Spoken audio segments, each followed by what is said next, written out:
How do we retreat from society? How do we retreat from our family? And it got me thinking about narcissism. Now, it's a fairly common subject with my relationship clients. Naturally, it is something that people are dealing with. So of course I come across it a little bit more than the average person. So today we're going to talk about, I've categorized some of the traits into 3 areas, and today we're going to unpack first, and that is how they manage to blame others for pretty much everything in their life. What does that look like? Let's have a go at understanding the scale of narcissism and where some people may enter at the starting point, at the front of the scale, and they can move along, or some are just straight at the end, psychopathic. Ready to get in? I am. This is a topic I'm a little bit passionate about. I will be talking from the context that it's men. That doesn't mean that women can't be. In fact, there are a few self-centered, narcissistic females out there. But because I'm principally talking to a female environment, I'm going to be using the context of men. So please don't assume that I'm make the sweeping statement that all men are narcissists and that females can't be. That's not where I sit. I'm just talking to you right now in a language that makes sense. The main thing that comes up is we don't realize that we're dealing with a narcissist. It's not obvious that you are in any relationship. Now, this can be in the environment of work. It can be at home, it can be a family member. So let's not just assume it's about our intimate relationships, but because they're close to us, we don't always notice it. And that sliding scale I referenced can just slowly erode, slowly grow, and slowly become higher up the scale from when those first alarm bells go off, which we'll go into in a second. Quite often we have an inkling that we don't quite like them, that some of these other traits and labels we're going to be throwing around are there with these individuals, but we usually make excuses and we make allowances because they're subtle, because they're covert, because they're not all the time.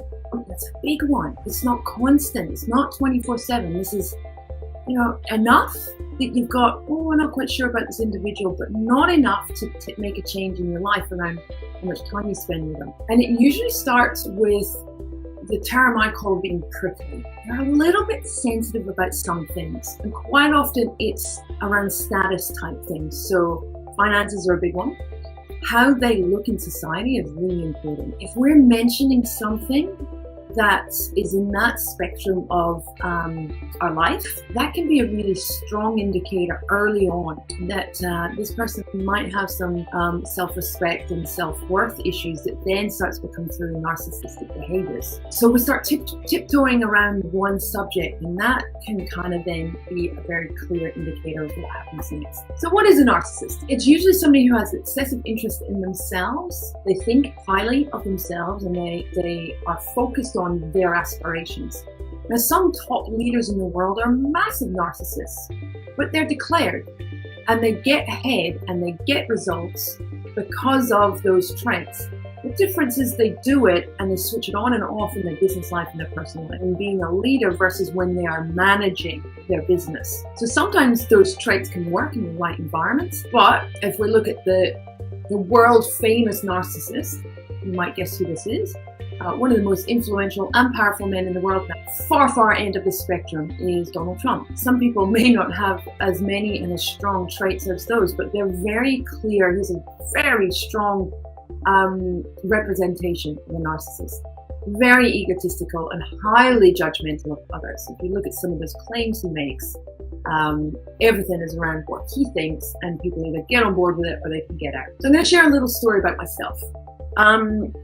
My darling Regan had a friend move interstate. He'd known him for about 8 years. Any friend of Regan's is a friend of mine. We welcomed him with open arms, not only to the state, but into our home. He was awesome. He was a great guy. He fitted very easily into our other social networks. There's some feedback afterwards about that. And quite simply, I didn't see some warning signs. There was lots of talk about his massive achievements in the past and how awesome he was in his job. And it wasn't until afterwards you're kind of like, so why are you working in a cafe now? If you've been this amazing individual in the past at 5-star dining restaurants, you should be able to get a job anywhere. And it didn't click with me. His justification was he was looking for an easy life and settling on less hours and all the rest of it. So it's like, okay, that makes sense. But what happened was there was a massive blowout with his girlfriend at our home with friends, and it was appalling behavior, disgraceful. Everybody was shocked. And we're kind of like, all right, okay, so what do we do with this? We kind of massaged around it, smoothed it over, and then it blew up again about an hour later. I wasn't prepared to sit back and watch him completely disrespect and how he spoke to his girlfriend, and I spoke up. And he turned on me like a cornered dog. It was very brutal. I could handle it. I told him, get out my face and leave me alone and get off the property. And what happened was he then managed to kind of coerce Regan into seeing that I was wrong for interfering in their domestic, if you like. And I wore that in the chin. I was like, all right, I interfered in the domestic, but you still don't speak. People in my environment don't speak to people like that around me. Take that in your own home.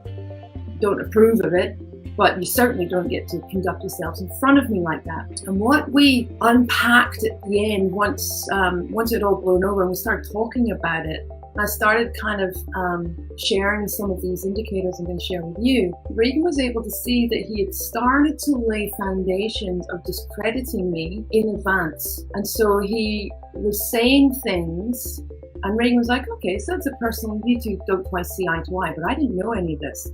And that's how narcissists work. They start to lay foundations for anybody who can threaten them, anybody who can stand up against them, anybody who can support the weaker party, in this case his girlfriend.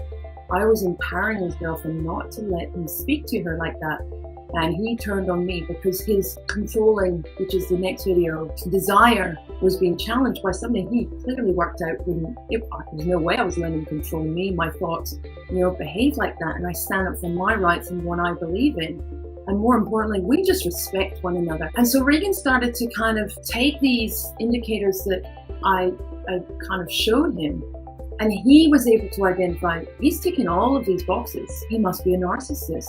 And the question is, where on the spectrum? His behavior afterwards and his actions afterwards then indicated that zero accountability, had no respect or regard for his friendship with Regan.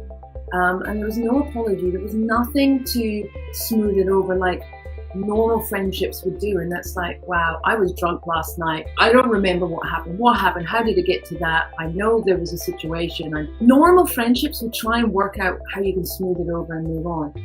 Narcissists don't care.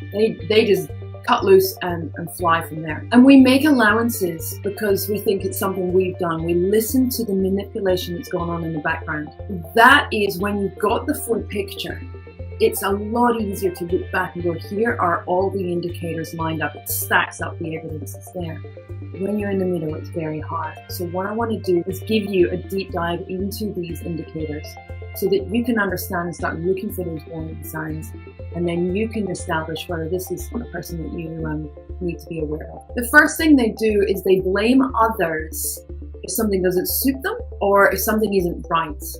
So in the instance of this individual, he was blaming me for his appalling behavior towards his girlfriend, saying I had no right to interfere, and made that the focus of the issue. Instead of, yeah, okay, well, maybe I shouldn't have interfered, but you shouldn't have spoken to your girlfriend like that for the fourth time this evening. It's not like it was the first time. Zero accountability for the part that created somebody stepping in. The other thing is they're highly judgmental, and yet they're incongruent with their judgments of others and how they get to behave. Their words, actions, and their views of others is not the behaviors that they live by themselves. It's a massive indicator.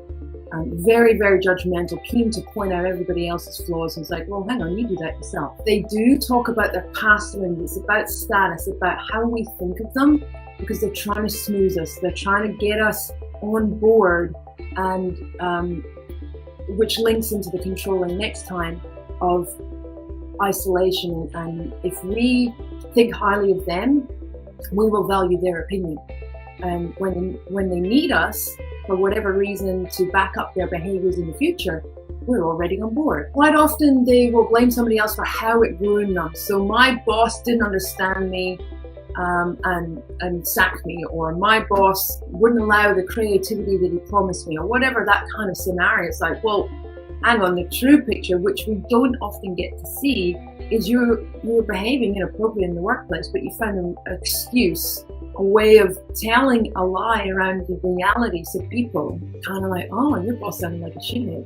No, you're behaving like an idiot and you have to be reprimanded. We don't always get the full picture, but we can hear about how everything was so awesome. Well, if it was so awesome, if you were so great, how come we're here? They hold grudges, big time. This individual hates me now, and I'm okay with that because I don't really think much of him and I don't want him in my life. And Reagan can make his own choice about what he does with that.